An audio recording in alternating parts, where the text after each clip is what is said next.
Our YouTube channel guys और फिर से आपका अपने इस परिवार में स्वागत है गाइस। आज की वीडियो में बात करने वाले यूपी ट्रिपल एनएम 5272 भर्ती क्लास को लेकर। जैसा आप सभी को पता है, हम जो क्लास लेके चल रहे हैं एमसीक्यू का सेशन टॉपिक वाइज हम पढ़ रहे हैं और टॉपिक वाइज पढ़ाने का एक ही एम है कि भैया कॉन्फिडेंस आप में लाना। अगर आप टॉपिक वाइज तैयारी करेंगे, देखिए शुरू से ही मैं आपको टॉपिक वाइज क्लास दे रहा हूँ। थियरी जब मैं पढ़ा रहा था तब आपको टॉपिक वाइज थियरी करवाया, अभी एमसीक्यू करवा रहा हूँ तो टॉपिक वाइज मैं एमसीक्यू करवा रहा हूँ। क्यों? क्योंकि एग्जाम में अगर अच्छा स्कोर लाना है, एग्जाम को अच्छे नंबर से क्वालिफाई करना है तो कॉन्फिडेंस होना चाहिए आप में। और वो कॉन्फिडेंस कब आएगा? जब आप टॉपिक वाइज सिलेबस को कवर करेंगे तभी आएगा। जैसे आपके सिलेबस में 38 टॉपिक दे रखा है, अगर आप टॉपिक वाइज थियरी भी पढ़ लिए हैं, एमसीक्यू भी पढ़ रहे हैं, तो आपको लगेगा क्या कि सर मेरी तैयारी तो हो चुकी है, मैंने सिलेबस अच्छे तरीके से कंप्लीट कर लिया है। एग्जामिनर प्रश्न बनाएगा तो कहां से बनाएगा? जो सिलेबस दे रखा है, आउट ऑफ सिलेबस तो आएगा नहीं, सभी को पता है। 38 टॉपिक आपने सिलेबस में दिया है, आप यहीं से पूछोगे। हम अच्छे से पढ़ के बैठे हैं, चलिए पूछिए कहां से पूछते हैं। इसलिए मैं आपको टॉपिक वाइज पढ़ा रहा हूं, ठीक है। और देखिए, पढ़ाना और समझाना अलग बात होती है। मैं पढ़ाने के साथ साथ आपको समझा रहा हूं, कैसे भैया, मजेदार कहानी के साथ। और ये भी बोलता हूं, समझ नहीं आया तो पढ़ाना बंद कर दूंगा। हर एक टॉपिक से बढ़िया एमसीक्यू मैं ला रहा हूं, ठीक है। और जितने भी आप पब्लिकेशन का किताब पढ़े होंगे, थियरी पढ़े होंगे, आपको खुद ही लग रहा होगा, पढ़ने से ही पता चल रहा होगा कि सर पूरी थियरी को ही एमसीक्यू में कन्वर्ट कर दिए हैं। एक एक लाइन, एक एक पॉइंट को एमसीक्यू बना दिया हूं। तो चलिए शुरू करते हैं वीडियो। लेटेस्ट पैटर्न पर आधारित अब भूल के दिखाइए, सारा सब कुछ कंसेप्ट दिमाग में जाएगा। तैयारी आप कर रहे हैं सबसे ट्रस्टेड यूट्यूब चैनल से, सिलेक्शन 100% की गारंटी है, ठीक है। बस आपको मेरे साथ मेहनत करना पड़ेगा। एमसीक्यू सॉल्व करने से पहले हम छोटी सी स्टोरी है उसको समझेंगे, क्योंकि जो आप आज का टॉपिक है जो आपका नॉर्मल प्रेगनेंसी है और sign and symptom of pregnancy है, ठीक है। समान गर्भावस्था और गर्भावस्था के चिन्ह एवं लक्षण, यही मेन आपका टॉपिक ही है। सबसे पहले हम देखेंगे कि गर्भावस्था के दौरान क्या क्या परिवर्तन होते हैं। उसी चीज पे आज का जो पार्ट 1 है आपका इसी पे आधारित है। गर्भावस्था के दौरान क्या क्या चेंजेस होते हैं शरीर में, उसी चीज के बारे में हम देखेंगे। बाकी नेक्स्ट पार्ट में चिन्ह एवं लक्षण के बारे में देखेंगे, ठीक है। तो स्टोरी के माध्यम से हम समझेंगे ताकि आगे अच्छे चीजें से हमें एमसीक्यू समझ में आए, ठीक है। स्टोरी क्या है? यहाँ पे लिखा है कि गाँव की एक होशियार और खुश मिजाज बहू थी जिनका नाम था अनामिका यादव की शादी कुछ ही महीने हुए थे। पूरे गांव में यह खबर आग की तरह फैल गई कि अनामिका मां बनने वाली हैं। उसकी सासू मां आरती चौरसिया और ननंद दीपिका पाल बहुत खुश थी और पूरे गांव में मिठाई बांटी गई। लेकिन अनामिका को अभी नहीं पता था कि इस सफर में, ठीक है, मतलब गर्भावस्था हुई है, होने वाली हैं, बन गई है गर्भावस्था, लेकिन इस सफर में उनके शरीर में कितने बदलाव होंगे, ठीक है, ये चीज अभी उनको नहीं पता था।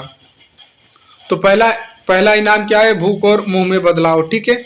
भूख और मुंह में बदलाव क्या होता है इनको? देखिए, पहले महीने में अनामिका की भूख, जिसको आप एपेटाइट बोल सकते हैं, पहले जैसी ही रही, लेकिन अजीब आदतें बढ़ गई। जैसे कि पाइका, यानी उसे अचानक, पाइका का मतलब क्या? अचानक चाक, मिट्टी और कभी कभी कोयला खाने का मन करने लगा, ठीक है।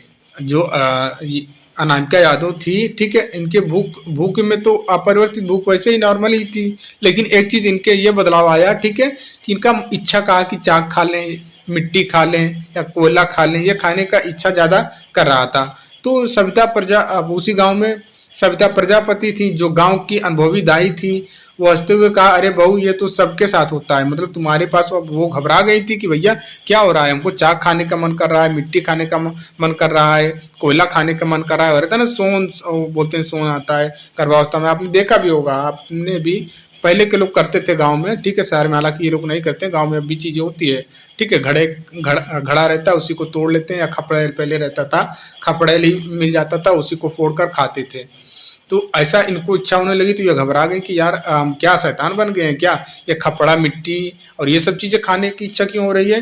तो सविता प्रजापति से जिक्र करती हैं तो वो बोलती हैं कि इसमें चिंता करने की जरूरत नहीं है, ये सबके साथ होता है, पहली प्रेगनेंसी में ऐसा होता है, ठीक है, जिसको आप पाइका बोलते हैं। चलिए यहाँ से एक प्रश्न क्लियर हो गया ना। अब देखिए मुंह माउथ में एक और बदलाव हुआ, उसके मसूड़े, ठीक है, गम्स सॉफ्ट एडेमेटस हो गए। जो ब्रश करते समय खून निकलने लगा। दीपिका शुक्ला ने उसे समझाया कि ये सब क्या होता है, ये सब एप्यूलिस ग्रेविडेरम के कारण होता है। किसके कारण होता है? एप्यूलिस ग्रेविडेरम के कारण होता है, जो पायोजेनिक हो रहा है, ठीक है, पायोजेनिक ग्रैनुलोमा की वजह से हो रहा है। लेकिन चिंता की कोई बात नहीं है, या डिलीवरी के 1-2 महीने बाद ठीक हो जाएगा, ठीक है। ये चीज दीपिका शुक्ला ने उनको समझाया। तो यहाँ से आपने क्लियर किया कि नहीं? यहाँ से देखिए मुंह में क्या बदलाव, जो ब्रश करते टाइम खून निकल रहा है, किसके कारण निकल रहा है कि वो किसके कारण निकल रहा है? एप्यूलिस ग्रेविडेरम के कारण, जो पायोजेनिक ग्रैनुलोमा की वजह से हो रहा है, ग्रैनुलोमा की वजह से हो रहा है, ठीक है। और यह डिलीवरी के 1-2 महीने बाद खुद ठीक हो जाएगा। इस चीज को आप समझना जरूरी है, ठीक है।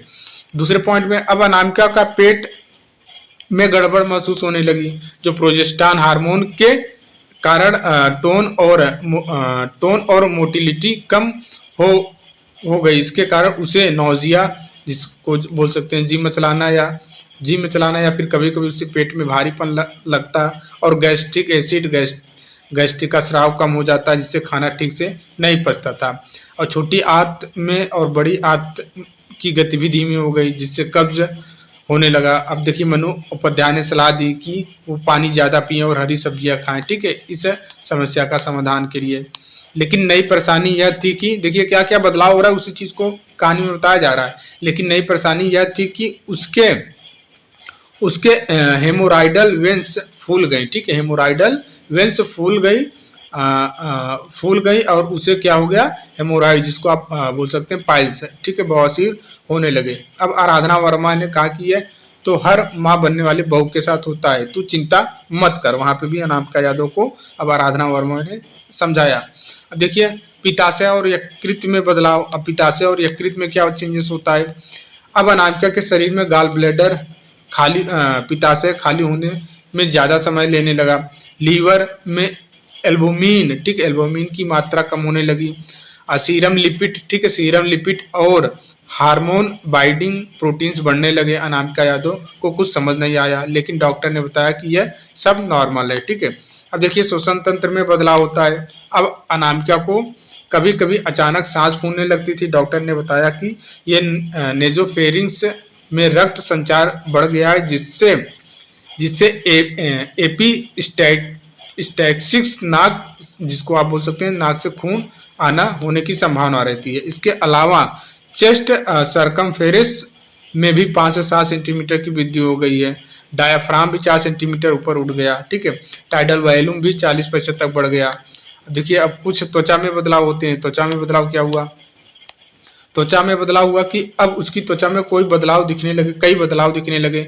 जैसे कि पहला लीनिया नाइग्रा, ठीक है, उसके बाद लीनिया नाइग्रा, उसके बाद आप देखेंगे यहाँ पे स्ट्राई ग्रेविडेरम, और यहाँ पे देखेंगे आप मेलाज्मा, ठीक है, जिसको आप मास्क ऑफ प्रेगनेंसी बोलते हैं। उसकी नाभि के नीचे गहरे निशान बन गए और चेहरे पर भूरे धब्बे आने लगे, ठीक है। आरती चौरसिया ने कहा, अरे बेटा ये सब डिलीवरी के बाद ठीक हो जाएगा। लेकिन अनामिका थोड़ा सा डर लग रही थी, अनामिका को डर लग रहा था कि ये सब क्या हो रहा है, ठीक है, उसको ये सब चीज़ें पता नहीं थी। तो कई लोग थे वहाँ पे समझाने वाले जो अच्छे तरीके से समझा पा रहे थे।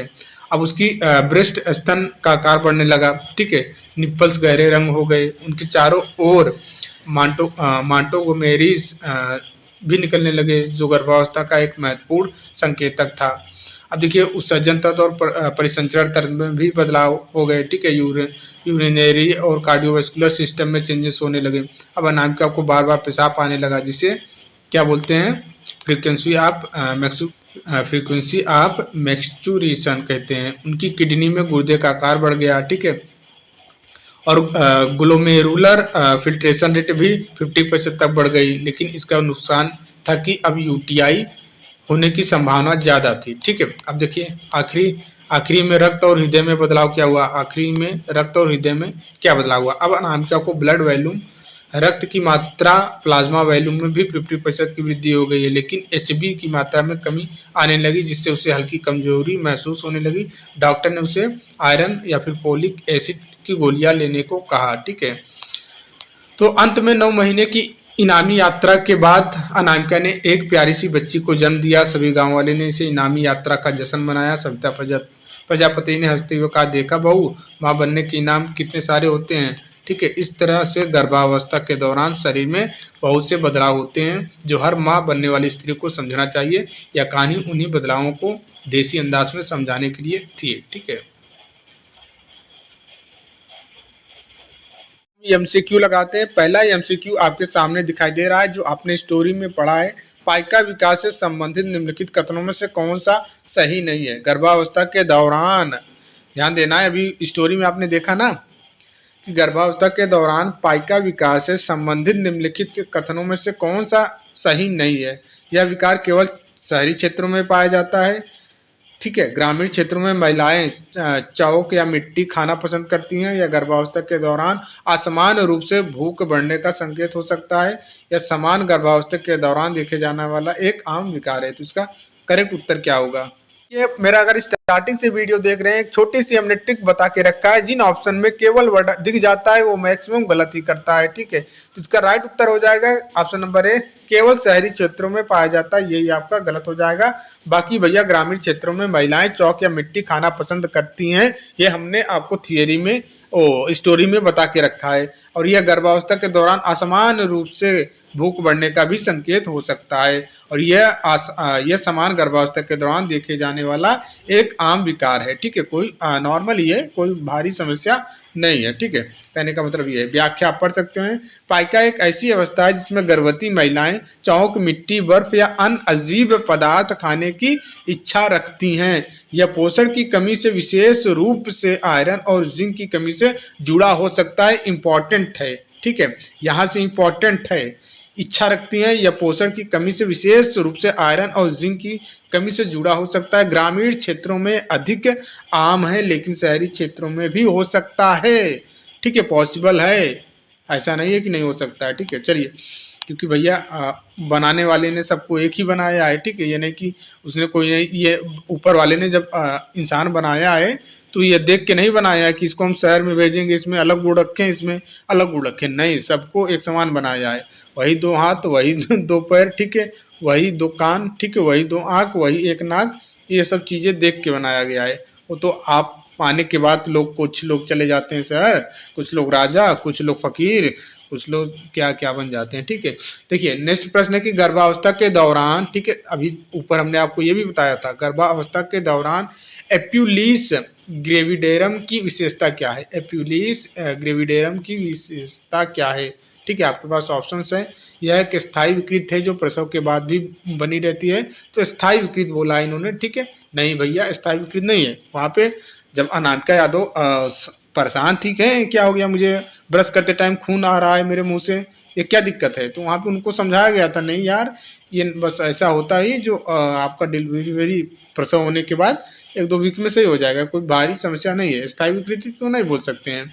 इसमें मसूड़े से ट्यूमर जैसा बढ़ाव और अत्यधिक रक्तस्राव होता है। जी हाँ, यही तो सही है, क्योंकि स्टोरी में मैंने आपको बताया था ब्रश करते टाइम खून आ रहा था। ठीक है, तो किस वजह से आ रहा था, इसी के कारण। ठीक है, एप्यूलिस ग्रेविडेरम के कारण ही। ठीक है, तो इसका राइट उत्तर ऑप्शन नंबर बी करेक्ट है। यहाँ पे देखिए व्याख्या में गर्भावस्था, अब नेक्स्ट प्रश्न देखिए, इसका व्याख्या इन्होंने छोड़ दिया। चलिए नेक्स्ट प्रश्न है, गर्भावस्था के दौरान स्टमक से संबंधित कौन सा कथन सत्य नहीं है। गर्भावस्था के दौरान स्टमक से संबंधित कौन सा कथन सत्य नहीं है। आपके पास ऑप्शन है, देखिए आपके पास पहला ऑप्शन दिखाई दे रहा है कि प्रोजेस्टेरॉन हार्मोन की वजह से अमाशय की गतिशीलता कम हो जाती है। जी हाँ, बिल्कुल सही बात है, ये तो सही है। यहाँ पे पूछा है कौन सा सत्य नहीं है। ठीक है, ये तो सही है, इसको आप कैंसिल आउट नहीं कर सकते हैं। ठीक है, दूसरा ऑप्शन में बोला जा रहा है कि प्रथम और द्वितीय तिमाही में गैस्ट्रिक एसिड का स्राव बढ़ जाता है, जबकि उल्टा बोल दिया है, गैस्ट्रिक एसिड का स्राव कम हो जाता है, बढ़ता नहीं है, यही तो गलत है।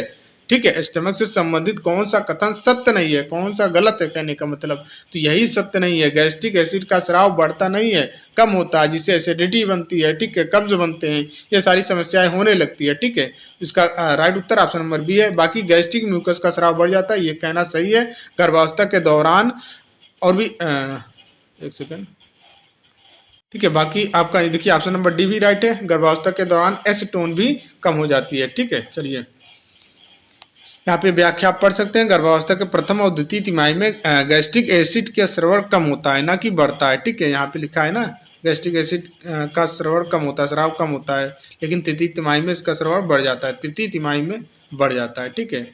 ये आपको ध्यान में रखना है। नेक्स्ट प्रश्न है कि गर्भावस्था के दौरान जो स्मॉल बाउल, ठीक है, स्मॉल बाउल, ठीक है, स्मॉल बाउल में किस पोषक तत्व का अवशोषण बढ़ जाता है। पूछा है कि गर्भावस्था के दौरान स्मॉल बाउल में किस पोषक तत्व का अवशोषण बढ़ जाता है, तो किसका बढ़ जाता है, ठीक है, आयरन।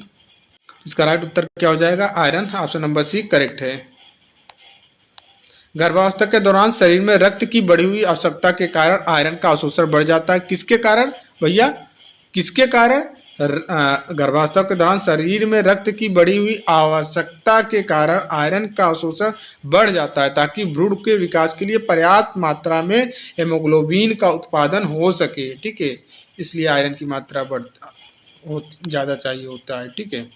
नेक्स्ट प्रश्न देखिए, नेक्स्ट प्रश्न पूछा रहा है कि गर्भावस्था के दौरान कोलन में होने वाले परिवर्तन के कारण क्या होता है, ठीक है, क्या कारण होता है जो कोलन में चेंजेस आते हैं गर्भावस्था के दौरान, इनका पूछने का मतलब ये है। तो अभी आपने स्टोरी में देखा है कि गर्भावस्था के दौरान जो कोलन में चेंजेस होते हैं, ठीक है, किसके कारण चेंजेस होते हैं, किसके कारण परिवर्तन होते हैं, कि ये अपच और कॉन्स्टिपेशन की संभावना बढ़ जाती है, इसके कारण चेंजेस होते हैं कोलन में, ठीक है। चलिए नेक्स्ट प्रश्न, इसका आप यहाँ पे व्याख्या देख लेना, ठीक है। गर्भावस्था में बड़ी आंत कोलन की गति कम हो जाती है, जिससे मल त्याग में कठिनाई होता है। इसके अलावा जल और सोडियम की अधिक अवशोषण से भी कॉन्स्टिपेशन की संभावना बढ़ जाती है, ठीक है।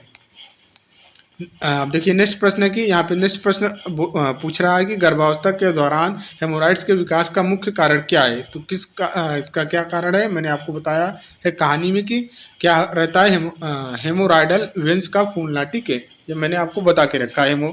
हेमोराइडल वेंस का फूलना ही हेमोराइड्स का कारण है, ठीक है, जिसके कारण पाइल्स बोल सकते हैं कि पाइल्स हो जाता है, या फिर बवासीर भी बोल सकते हैं, ये चीज़ से आप बोल सकते हैं, ठीक है। अब देखिए यहाँ पे व्याख्या भी दिया है, व्याख्या पढ़ सकते हैं। गर्भावस्था में बढ़ते हुए रक्त प्रवाह, बड़ी आंत की गतिशीलता कम होने के कारण हेमोराइडल वेंस फूल जाती हैं, जिसे हेमोराइड्स या फिर पाइल्स विकसित हो सकते हैं, ठीक है।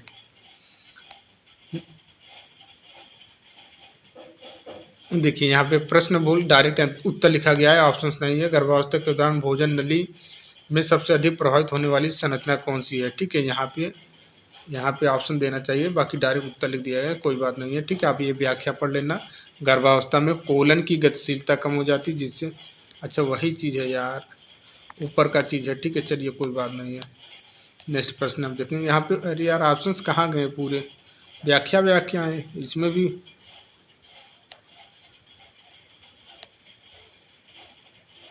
ये आप पढ़ना, ठीक है। व्याख्या, गर्भावस्था में स्मॉल बाउल की गति धीमी हो जाती है, जिससे भोजन की आंतों में स्थानांतरित होने लगने वाला समय 52 घंटे से बढ़कर 58 घंटे हो जाता है। ये व्याख्या पढ़ लेना, गलती यहाँ पे हो गई है, ठीक है। यहाँ पे भी, इसमें भी ऑप्शंस नहीं दिया है।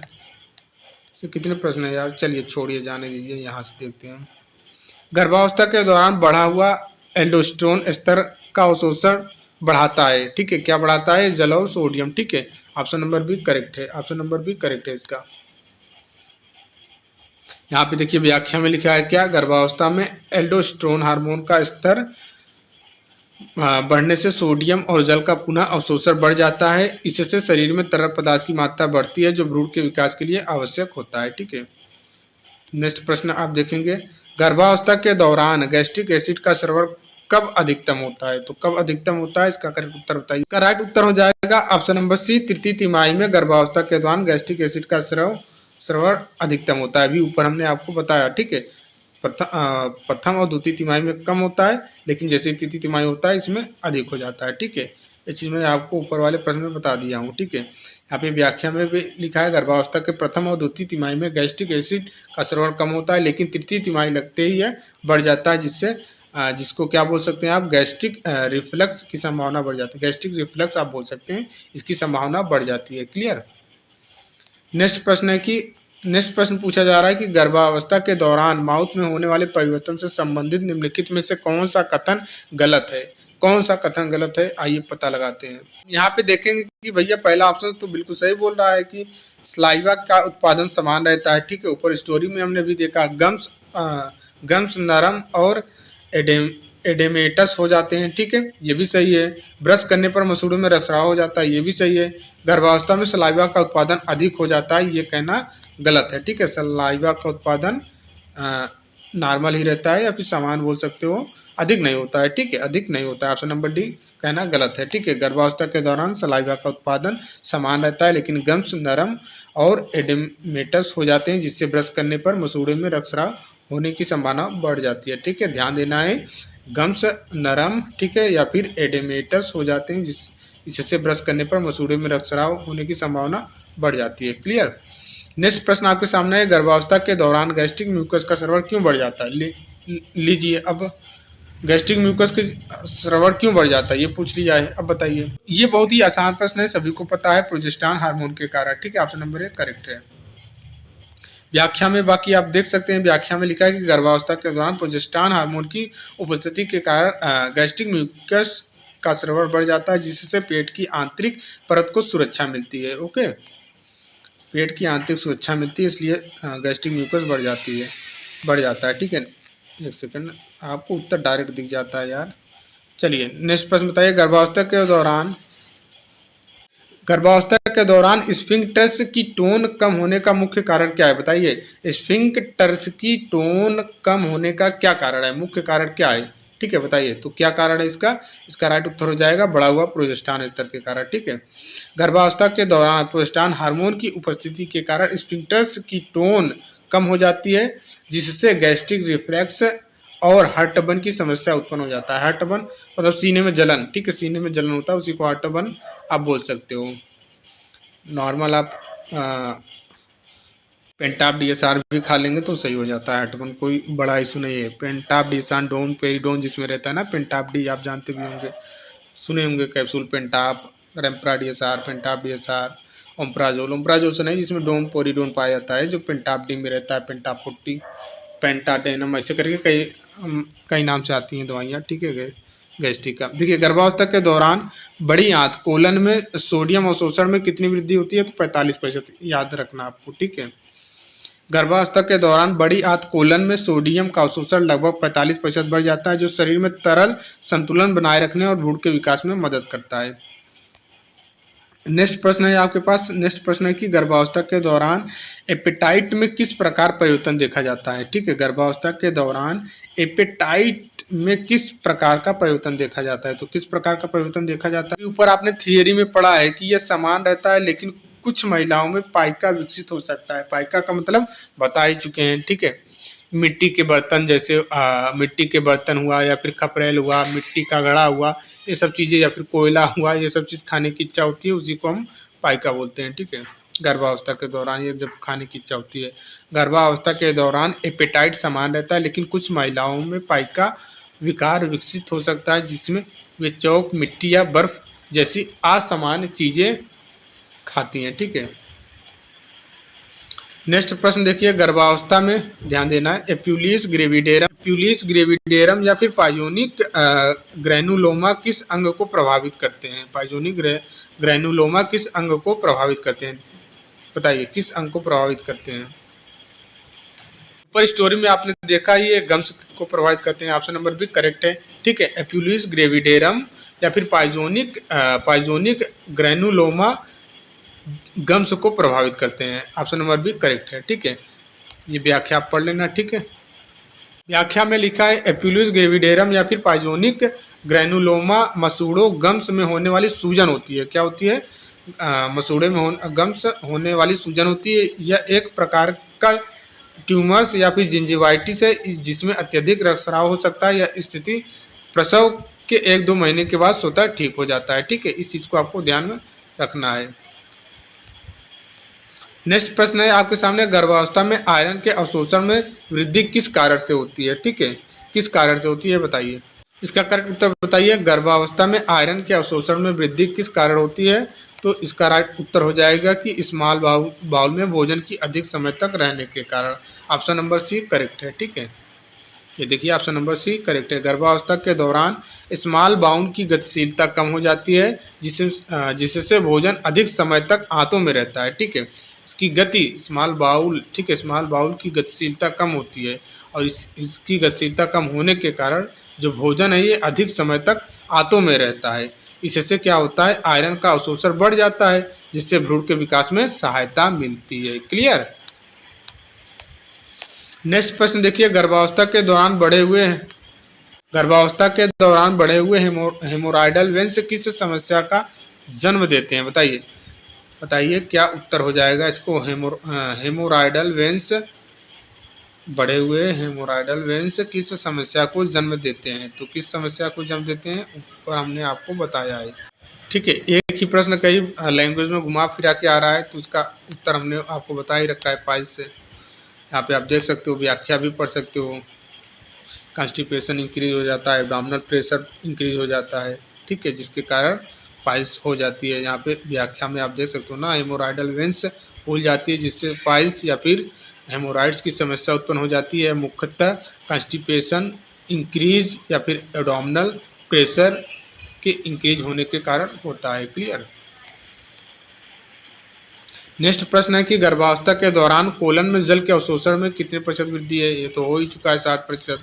ठीक है, गर्भावस्था में कोलन की गतिशीलता कम हो जाती है। ठीक है, ऊपर मैंने आपको बता दिया है कि गर्भावस्था में कोलन की गतिशीलता कम हो जाती है, जिससे जल का अवशोषण लगभग 60% बढ़ जाता है। इसमें मल कठोर हो सकता है, जिससे कॉन्स्टिपेशन की समस्या बढ़ सकती है। यही कारण है कि गर्भवती महिलाओं को पर्याप्त जल और फाइबर युक्त आहार लेने की सलाह दी जाती है। ठीक है, गर्भावस्था के दौरान कोलन में बढ़े हुए जल और सोडियम अवशोषण का मुख्य प्रभाव क्या होता है? नेक्स्ट प्रश्न है कि गर्भावस्था के दौरान कोलन में बढ़े हुए जल और सोडियम अवशोषण का मुख्य प्रभाव क्या होता है? तो क्या होता है, इसका करेक्ट उत्तर हो जाएगा ऑप्शन नंबर ए, कॉन्स्टिपेशन की संभावना बढ़ जाती है। बहुत ही आसान प्रश्न है, कोई दिमाग लगाना ही नहीं है इसमें। Correct Uttar option number A हो जाएगा। गर्भावस्था में कोलन में जल का अवशोषण 60% और सोडियम का अवशोषण 45% बढ़ जाता है। याद रखना है एक पॉइंट, गर्भावस्था में जो कोलन, ठीक है, कोलन में जल का अवशोषण 60% और सोडियम का अवशोषण 45% बढ़ जाता है। इससे मल कठोर हो जाता है और कॉन्स्टिपेशन की समस्या बढ़ जाती है। ठीक है, एंडोस्टेरोन हार्मोन के बढ़े हुए स्तर के कारण होता है। ये एंडोस्टेरोन हार्मोन के बढ़े हुए स्तर के कारण होता है, ये भी आपको ध्यान में रखना है। नेक्स्ट प्रश्न है कि गर्भावस्था के दौरान गाल ब्लैडर पित्ताशय में कौन सा परिवर्तन होता है? ठीक, गर्भावस्था के दौरान पित्ताशय या फिर गाल ब्लैडर में कौन सा परिवर्तन होता है? तो कौन सा परिवर्तन होता है sir? Option number C correct है, एप्टिंग टाइम बढ़ जाता है। क्या बढ़ जाता है सर? एप्टिंग टाइम बढ़ जाता है। ऑप्शन नंबर सी करेक्ट है।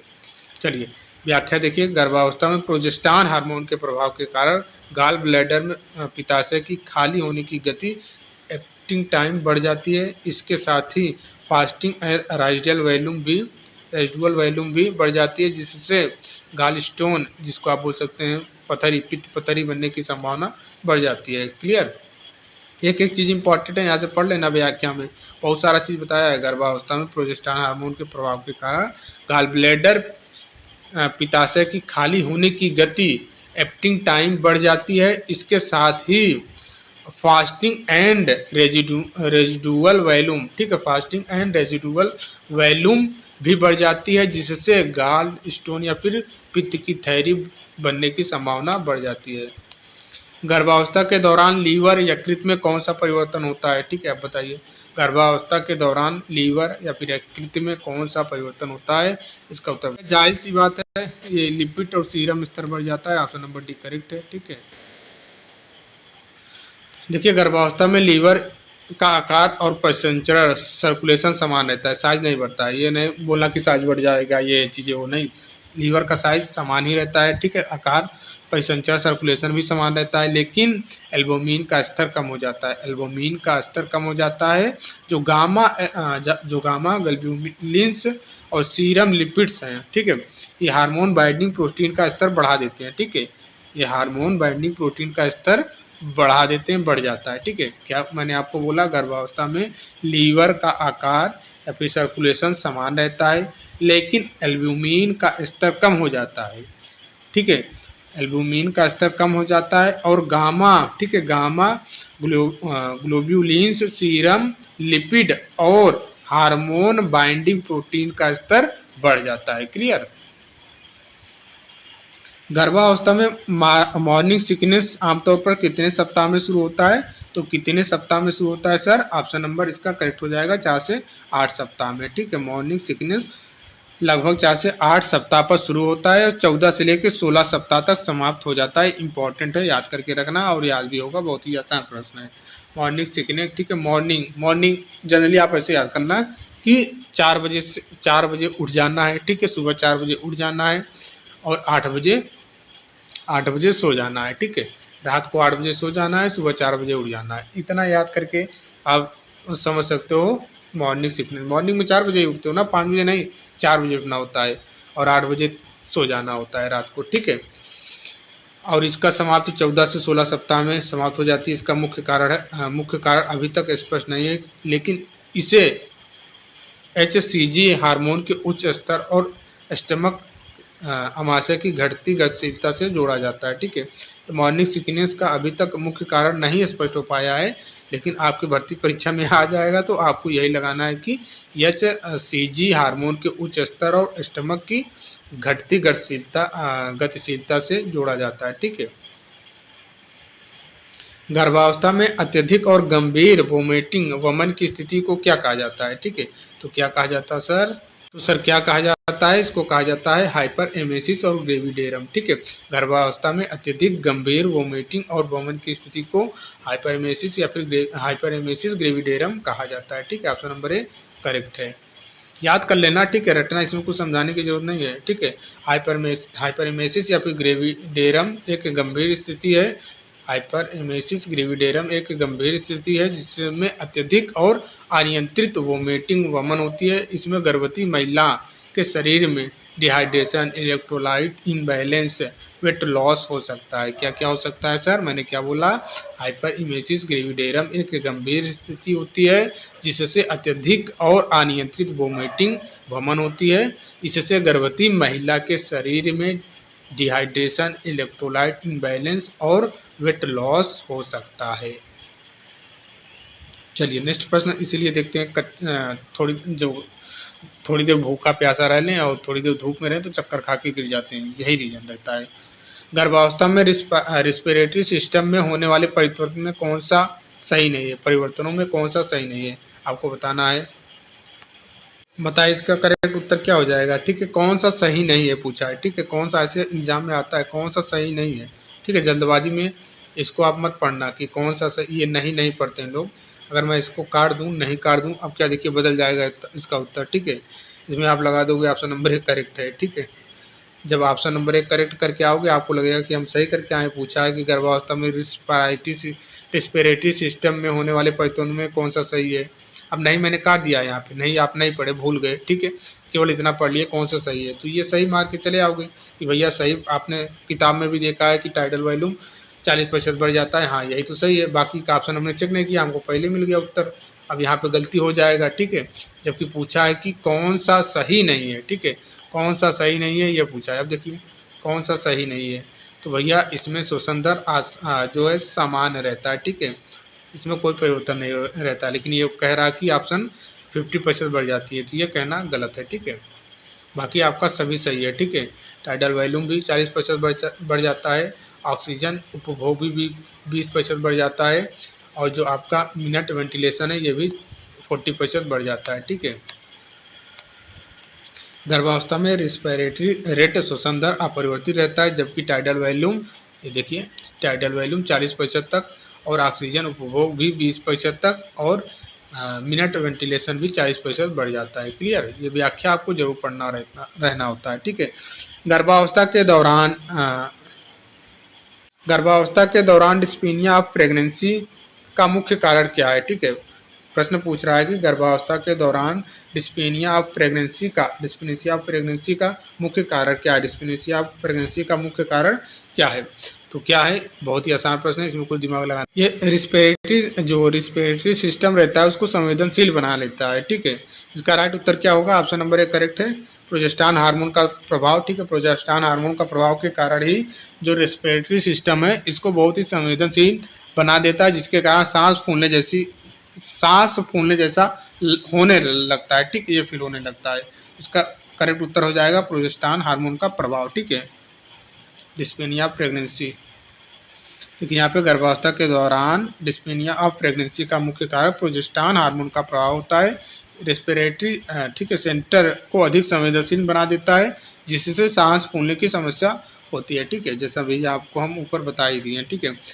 नेक्स्ट प्रश्न है कि गर्भावस्था में लीनिया निग्रा, ठीक है, गर्भावस्था में लीनिया निग्रा और स्ट्राइग्रेविडेरम का मुख्य कारण क्या है। स्ट्राइग्रेविडेरम का मुख्य कारण क्या है, ठीक है, पूछा है क्या, लीनिया निग्रा और स्ट्राइग्रेविडेरम का मुख्य कारण क्या है। तो क्या कारण है सर इसका, प्रोजेस्टेरॉन मत करना, ठीक है, यहाँ पे प्रोजेस्टेरॉन कर लोगे गलत हो जाएगा, यहाँ पे एस्ट्रोजन हो जाएगा। ऑप्शन नंबर सी करेक्ट है, एस्ट्रोजन हार्मोन, ठीक है। तो प्रोजेस्टेरॉन आपने देख लिया किसके मैंने लगभग प्रोजेस्टेरॉन के संबंधित सारे एमसीक्यू बता दिया। अब एस्ट्रोजन बता रहा हूँ, एस्ट्रोजन हार्मोन के कारण ही लीनिया निग्रा और स्ट्राइग्रेविडेरम का मुख्य कारण होता है, ठीक है। ये लीनिया निग्रा का मतलब समझ ही रहे हो ना आप क्या चीज़ है। देखिए यहाँ पे लिखा है गर्भावस्था में त्वचा में होने वाले जैसे परिवर्तन जिसको लीनिया निग्रा आप बोलते हो और स्ट्राइग्रेविडेरम बोलते हैं, मुख्य रूप से एस्ट्रोजन हार्मोन के उच्च स्तर के कारण होते हैं, ठीक है। त्वचा में होने वाले परिवर्तन लाइन हो जाता है, ठीक है, उसी को लीनिया निग्रा भी बोलते हैं। त्वचा में दरारें लाइन जैसा चीज़ें। अब देखिए नेक्स्ट आपको यहाँ पे प्रश्न दिया है कि गर्भावस्था में स्पाइडर एंजियोमाटा, ठीक है, स्पाइडर एंजियोमाटा और प्लमर एरिथेमा, ठीक है, प्लमर एरिथेमा किसके कारण होते हैं, ठीक है। अब बताइए गर्भावस्था में स्पाइडर एंजियोमाटा और पल्मर, ठीक है, पल्मर एरिथेमा, ठीक है, पल्मर एरिथेमा किसके कारण होता है। तो किसके कारण होता है, एस्ट्रोजन हार्मोन के। दो एस्ट्रोजन के बारे में मैंने दो चीज़ बता दिया, ठीक है, लीनिया निग्रा, ठीक है, यह भी एस्ट्रोजन की है, ठीक है। अब देखिए गर्भावस्था में 70% श्वेत और 10% श्याम महिलाओं में स्पाइडर एंजियोमाटा और 60% महिलाओं में पल्मर एरिथेमा दिखाई देता है। क्या दिखाई देता है, पल्मर एरिथेमा दिखाई देता है, ठीक है। मैंने क्या बोला सर आपने बोला कि गर्भावस्था में 70% श्वेत और 10% श्याम महिलाओं में स्पाइडर एंजियोमाटा और 60% महिलाओं में पल्मर एरिथेमा दिखाई देता है। एस्ट्रोजन हार्मोन के उच्च स्तर के कारण होता है, जो प्रसव के बाद समान हो जाता है, ठीक है। नेक्स्ट प्रश्न है कि गर्भावस्था के दौरान गॉल ब्लैडर में खाली होने की गति जिसको एप्टिंग टाइम में क्या परिवर्तन होता है, ठीक है। हमने आपको बताया ऊपर ही कि बढ़ जाता है, ठीक है, ऑप्शन नंबर सी करेक्ट है। गर्भावस्था में हार्मोनल प्रभाव विशेषकर प्रोजेस्टेरॉन के कारण पित्ताशय खाली होने की गति धीमी पड़ जाती है, जिसके कारण एप्टिंग टाइम बढ़ जाती है, ठीक है। नेक्स्ट प्रश्न है कि गर्भावस्था के दौरान पित्ताशय में निम्नलिखित में से किस बात का भी होना सत्य है, ठीक, किस बात का भी होना सत्य है, ये ऑप्शन के अकॉर्डिंग आपको करना है, ठीक है। पहला ऑप्शन देखिए, करेक्ट आंसर हो जाएगा option number B, fasting residual volume दोनों में वृद्धि होती है। ये हम ऊपर पढ़ भी चुके हैं, ठीक है, इसमें दोनों में कमी नहीं होता है, ठीक है। केवल ये केवल आ गया वैसे ही इसको काटो, इसमें भी केवल आ गया है वैसे भी इसको काटो, ठीक है, कितना आसान बना देते हैं हम, ठीक है। आपको पहले ही हम बता दिए कि ज़्यादातर अगर आपको नहीं कुछ भी नहीं पढ़े हो, ऑप्शन में केवल वर्ड दिख रहा है तो उसको काट देना होता है तुरंत। जैसे यहाँ सी वाले में केवल दिखा काट दिया मैंने, ठीक है, यहाँ पे केवल दिखा काट दिया मैंने, ठीक है, दो ऑप्शन ऐसे काट दिया। अब दोनों में कमी नहीं होता है भैया, यहाँ पे दोनों में वृद्धि होता है, ऑप्शन नंबर भी करेक्ट है। बाकी आप पढ़ सकते हो व्याख्या। नेक्स्ट प्रश्न है कि अब लीवर से संबंधित अब पढ़ेंगे। देखिए पूछा रहा है कि गर्भावस्था में लीवर का आकार एवं परिसंचरण कैसा रहता है। तो कैसा रहता है सर, हमने आपको ये बता ही दिया है कि अपरिवर्तित रहते हैं, ठीक है, दोनों आकार और परिसंचरण सर्कुलेशन अपरिवर्तित, ये हमने आपको ऊपर पढ़ा ही दिया है, ठीक है। चलिए नेक्स्ट प्रश्न आपको बताना है कि गर्भावस्था में यकृत से संबंधित निम्नलिखित में कौन सा बदलाव होता है। ये भी मैंने आपको बता दिया था, एल्बुमिन का स्तर कम हो जाता है, ऑप्शन नंबर भी करेक्ट है, ठीक है, ऑप्शन नंबर भी करेक्ट है। एल्ब्यूमिन का स्तर कम हो जाता है गर्भावस्था में, ठीक है। ये आप पढ़ लेना व्याख्या, ठीक है। चलिए नेक्स्ट प्रश्न की ओर चलेंगे हम। गर्भावस्था में यकृत में निम्न तत्वों में से वृद्धि होती है, इनमें से कौन सा तत्व बढ़ते हैं, ठीक है। कौन सा तत्व बढ़ते हैं, इसका उत्तर बताना है। मैं आपको बता ही दिया हूँ, ठीक है। ऊपर थियरी कहानी में ही बता दिया था क्या, गामा ग्लोबिन, सीरम लिपिड और हार्मोन बाइंडिंग प्रोटीन्स, ये चीज़ आपको मैं बता ही दिया हूँ। ऑप्शन नंबर बी करेक्ट है। गर्भावस्था में यकृत में गामा ग्लोबिन्स और सीरम लिपिड्स और हार्मोन बाइंडिंग प्रोटीन के स्तर में वृद्धि देखी जाती है, जिससे शरीर के हार्मोन परिवर्तन के अनुसार आवश्यकताएं पूरी होती है, ठीक है। नेक्स्ट प्रश्न हम देखेंगे मतली एवं वमन से। अब देखेंगे गर्भावस्था में मॉर्निंग सिकनेस, ठीक है। मॉर्निंग सिकनेस किसे कहा जाता है, सुबह में होने वाली हल्की मतली, या फिर दिन में होने वाली वमन, या फिर मतली और वमन ऐसी स्थिति जो लगभग 70% गर्भवती महिलाओं में देखी जाती है। राइट उत्तर हो जाएगा ऑप्शन नंबर सी, मतली और वमन की ऐसी स्थिति जो लगभग 70% गर्भवती महिलाओं में देखी जाती है। ऑप्शन नंबर सी करेक्ट है, ठीक है। मॉर्निंग सिकनेस वह स्थिति है जिसमें लगभग 70% गर्भवती महिलाओं में मतली और वमन की शिकायत होती है और आमतौर पर दिन के किसी भी समय में हो सकती है। हालांकि नाम से सुबह की उम्मीद की जाती है, ठीक है। नाम से सुबह की उम्मीद की जाती है, लेकिन दिन में कभी भी हो सकता है। मॉर्निंग सिकनेस सामान्यतः किस समय अवधि में शुरू होता है और कब समाप्त होता है, ये ऊपर हम करवा भी चुके हैं। 4 से 8 सप्ताह में शुरू होता है, 14 से 16 सप्ताह में एंड होता है, समाप्त होता है। ऑप्शन नंबर बी करेक्ट है। मॉर्निंग सिकनेस सामान्यतः गर्भावस्था से 4 से 8 सप्ताह के बीच शुरू हो जाती है, लगभग 14 से 16 सप्ताह के बाद अपने आप कम हो जाती है। मॉर्निंग सिकनेस का संभावित कारण निम्न से किस पर आधारित माना जाता है, आप बताइए। स्टमक की घटती क्रियाशीलता एवं उच्च, अभी आपको हमने ऊपर बताया है कि इसका कोई स्पष्ट कारण नहीं है, फिर भी आपकी भर्ती परीक्षा में आ जाएगा, तो आपको यही लगाना है कि स्टमक की घटती क्रियाशीलता एवं उच्च HCG स्तर, ठीक है। ऑप्शन नंबर बी करेक्ट है। स्टमक की घटती क्रियाशीलता एवं उच्च HCG स्तर, ठीक है। देखिए मौसमी मतली एवं वमन का कारण अभी अज्ञात होने के साथ साथ सामान्यतः स्टमक अमाशय की घटती क्रियाशीलता और HCG हार्मोन के उच्च स्तर के परिणाम स्वरूप माना जाता है। इससे स्त्री के स्वास्थ्य पर प्रतिकूल प्रभाव नहीं पड़ता है, ठीक है। चलिए नेक्स्ट प्रश्न आप बताइए। हाइपर इमेसिस ग्रेविडियम किसे कहते हैं, ठीक है। ये भी मैं आपको करवा ही चुका हूँ। उसका राइट उत्तर हो जाएगा अत्यधिक वमन की स्थिति जो गर्भवती महिलाओं को दैनिक दिनचर्या एवं स्वास्थ्य को प्रभावित करता है, ठीक है। आपको ध्यान रखना है हाइपर इमेसिस ग्रेविडियम किसे कहते हैं, अत्यधिक वमन की स्थिति जो गर्भवती महिलाओं की दैनिक दिनचर्या एवं स्वास्थ्य को प्रभावित करती हैं, ठीक है। उसका नाम है ये हाइपर, तो इसे भी पता चल जा रहा है। हाइपर ग्रेविडियम एक ऐसी गंभीर स्थिति है जिसमें गर्भवती महिला में अत्यधिक वमन होता है, जिससे शरीर में जल एवं पोषक तत्वों की कमी हो सकती है और दैनिक गतिविधियां प्रभावित हो सकती हैं। अब देखिए हम रिस्पायरेटरी सिस्टम से प्रश्न देखेंगे, ठीक है। क्या क्या चेंजेस होते हैं रिस्पिरेटरी सिस्टम में, ठीक है। पहला प्रश्न है कि गर्भावस्था, देखिए इतना लंबा वीडियो हो गया, अभी से गला सूख रहा है, बोल भी नहीं पा रहे हैं ढंग से।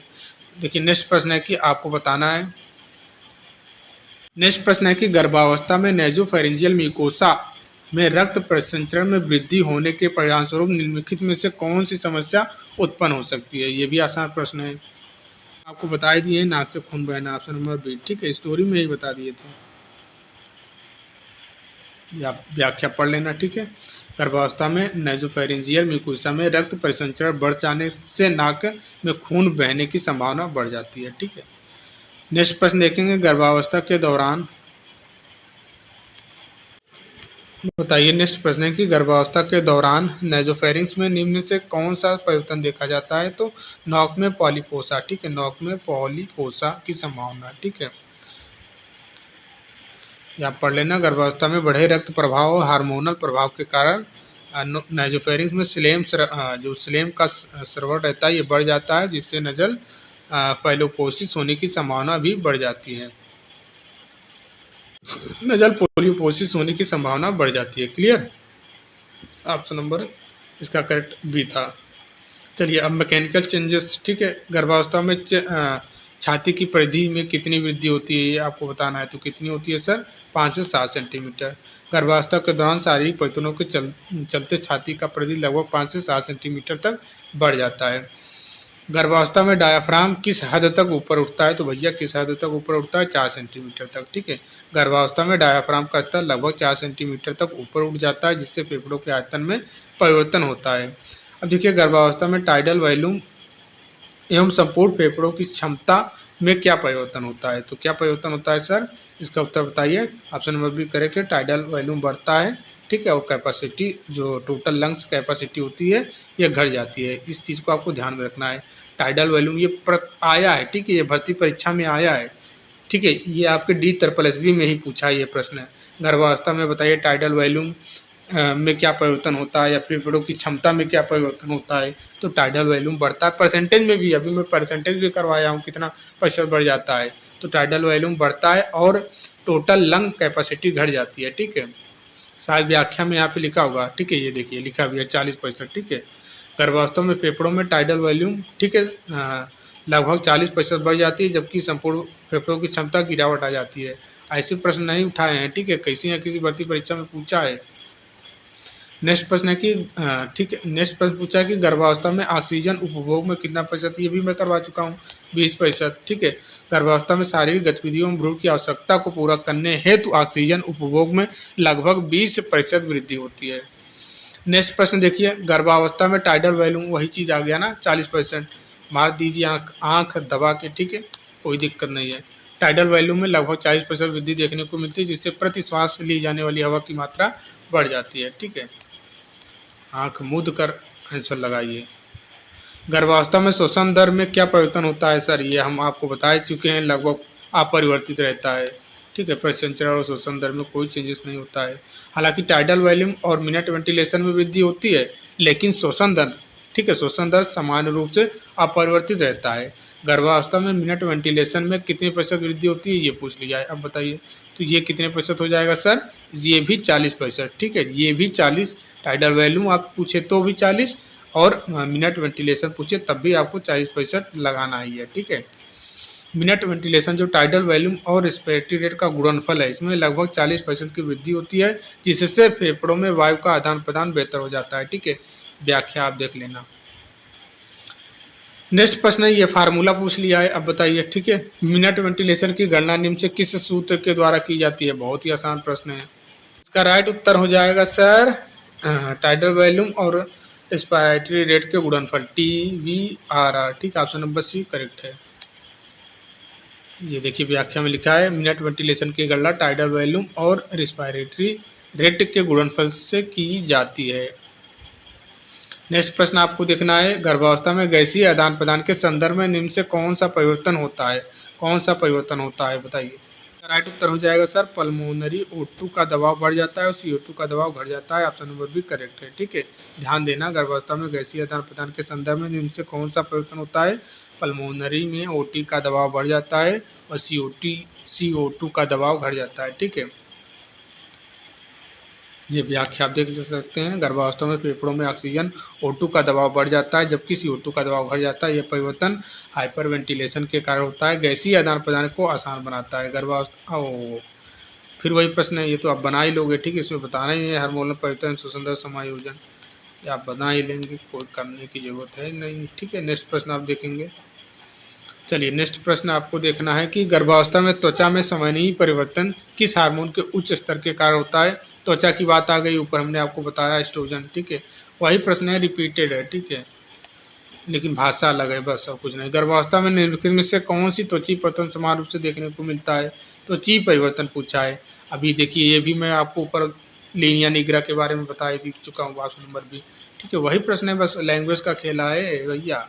गर्भावस्था में लीनिया निग्रा एक गहरी रेखा जो पेट में दिखाई देती है, ये देखिए आ ही गया। लीनिया निग्रा क्या है? गहरी रेखा जो पेट में दिखाई देती है, तथा स्टाइग्रेविडियम गर्भावस्था के दौरान त्वचा में होने वाली खिंचाव की रेखाएं हैं। समान त्वचा परिवर्तन है गर्भावस्था में। स्पाइडर एंजियोमेटा किसका परिणाम होते हैं, ये आपको बताना है, ठीक है। बताइए, नेक्स्ट प्रश्न पूछा कि गर्भावस्था में स्पाइडर एंजियोमाटा किसका परिणाम होते हैं और ये किस समूह में अधिक देखे जाते हैं, ठीक है। ये भी मैं आपको करवा ही चुका हूँ, ठीक है। ऑप्शन नंबर भी करेक्ट है। 70% श्वेत स्त्रियों में एवं 10% श्याम स्त्रियों में, ठीक है। सब ज़्यादा श्वेत स्त्रियों में होता है, ठीक है। श्वेत मतलब गोरा, श्याम मतलब सांवला, वही बात है यार। स्पाइडर एंजियोमेटा फेफड़ों के रक्त वाहिकों को फूलने के कारण बनते हैं। ध्यान देना किसके कारण बनते हैं।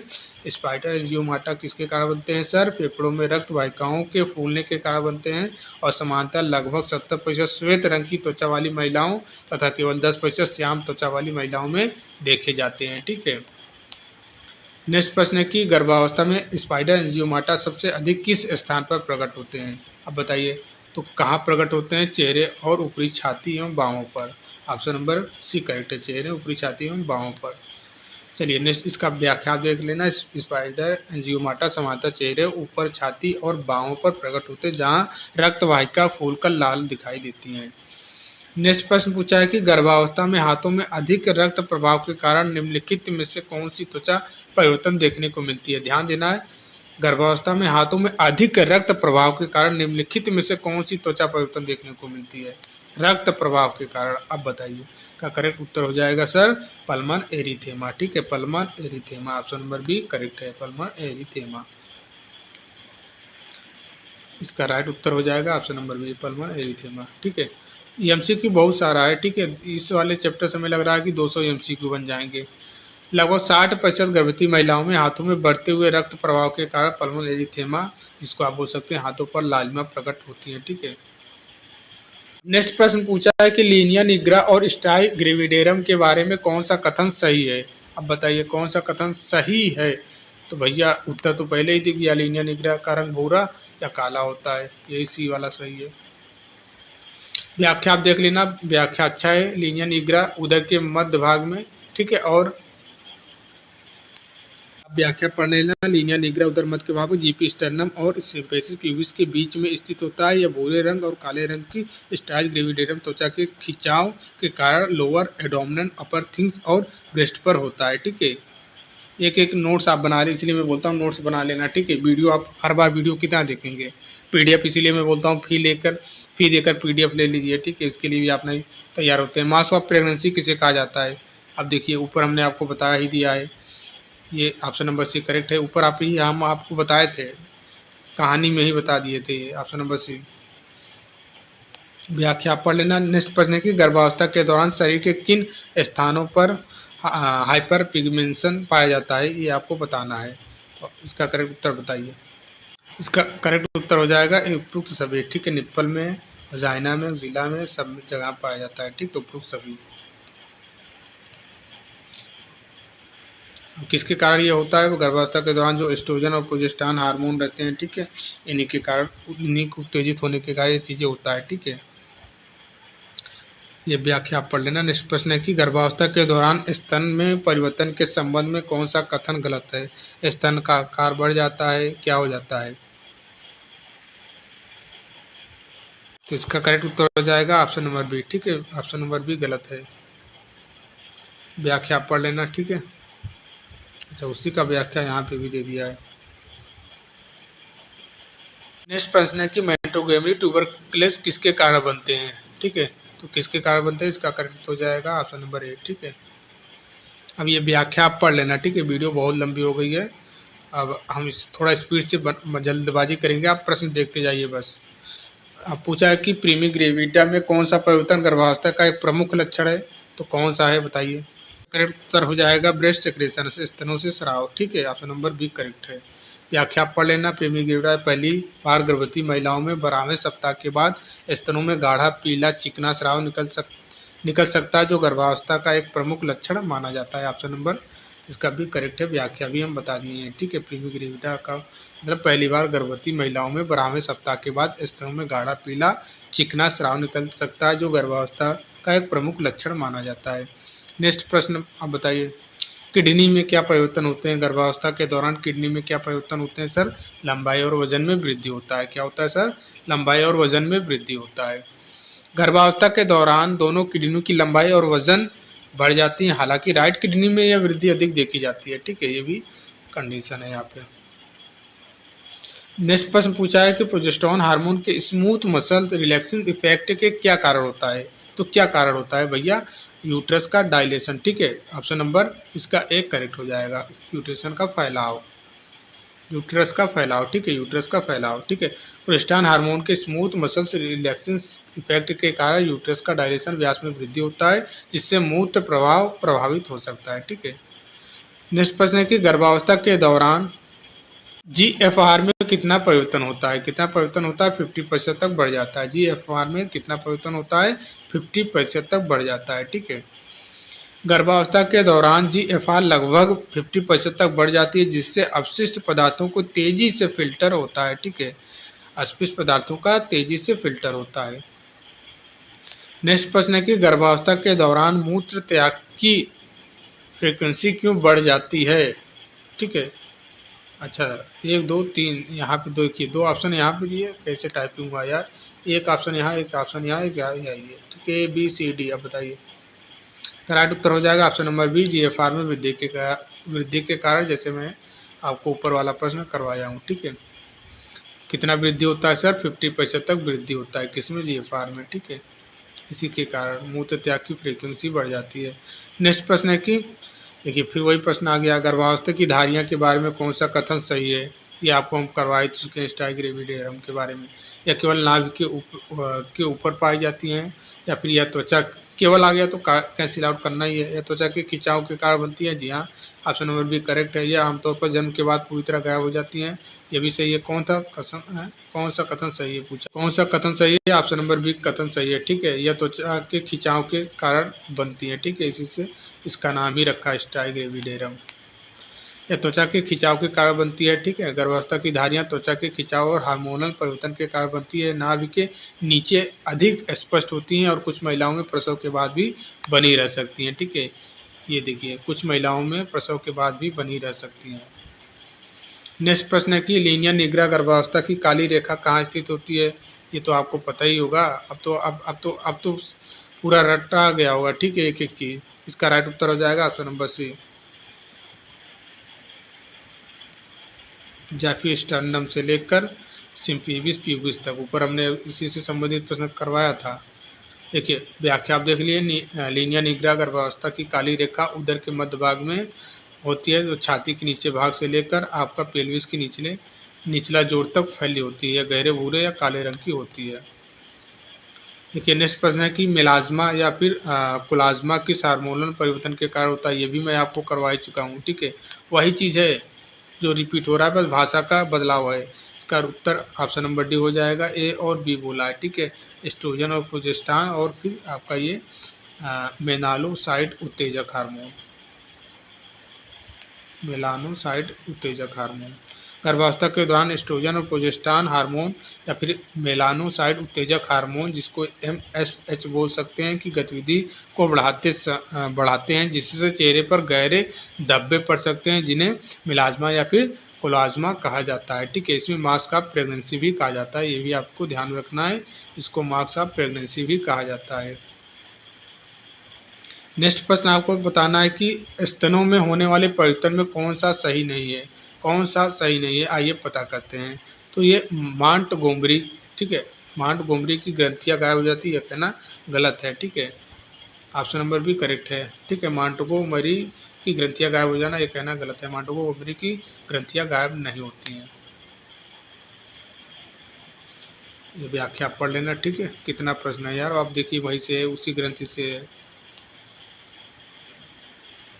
अब देखिए यूरिनरी सिस्टम में गर्भावस्था के दौरान कौन से परिवर्तन होते हैं, ये भी मैं करवा चुका हूँ। कितना कौन कौन से परिवर्तन होते हैं, दोनों गुर्दे का आकार बढ़ जाता है, ठीक है।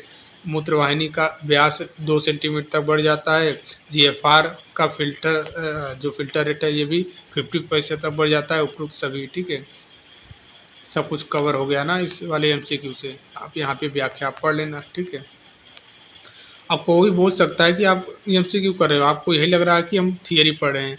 देखिए यूट्रस का जो डायलेशन हो रहा है, फैलाव हो रहा है, ये गर्भावस्था के किस कारण होता है, ये पूछा है, ठीक है। तो ऑप्शन नंबर इसका करेक्ट है, प्रोजेस्टेरॉन हार्मोन के स्मूथ मसल्स रिलैक्सिंग इफेक्ट के कारण, ठीक है, स्मूथ मसल रिलैक्सिंग प्रभाव के कारण ऑप्शन नंबर ए करेक्ट है।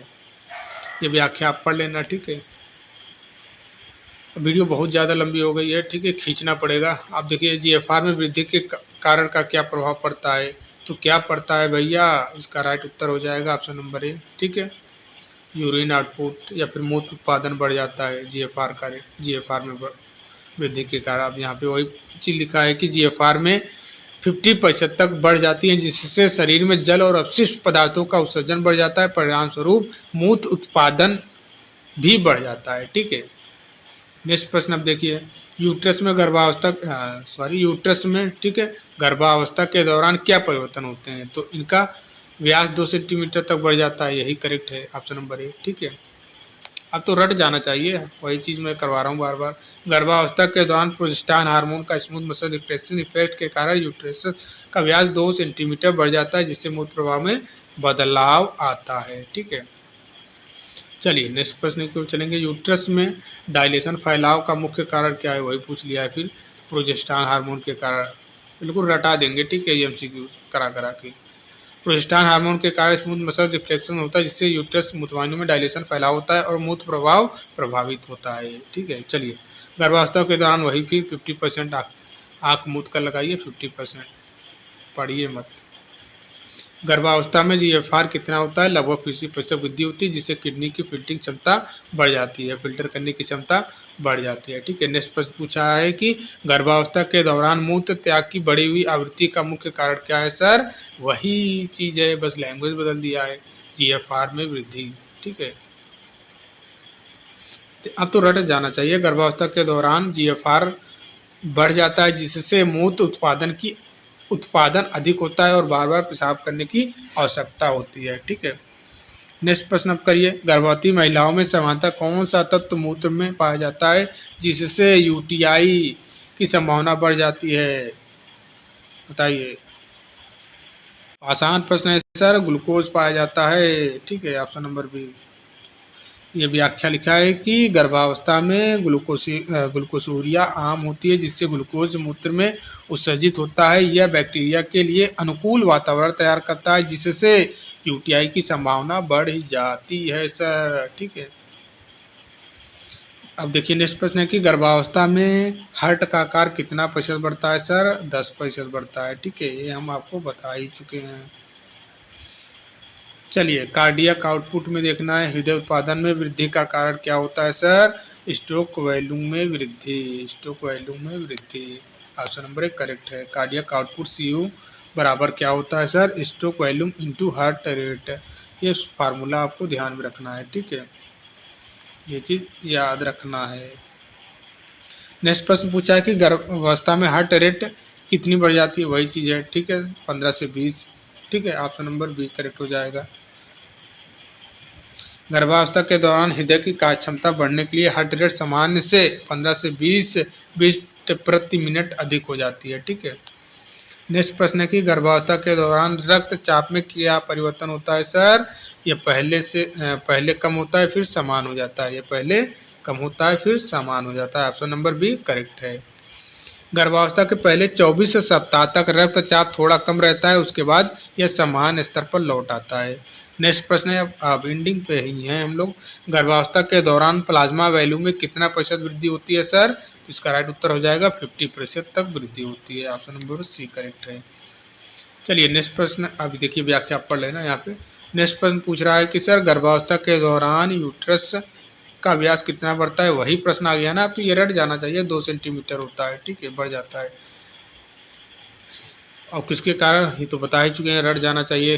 प्रोजेस्टेरॉन हार्मोन के स्मूथ मसल रिफ्लेक्शन इफेक्ट के कारण यूट्रस फैल जाती है और इसका व्यास लगभग 2 सेंटीमीटर तक हो जाता है। चलिए नेक्स्ट प्रश्न है कि गर्भावस्था के दौरान यूट्रस का डायलेशन विस्तार किस हार्मोन के कारण होता है? सर प्रोजेस्टेरॉन, ये भी रट जाना चाहिए सर, कई बार प्रश्न आ चुका है ये। देखिए फ्रीक्वेंसी, आप देखिए वही फिर प्रश्न आ गया। ठीक है,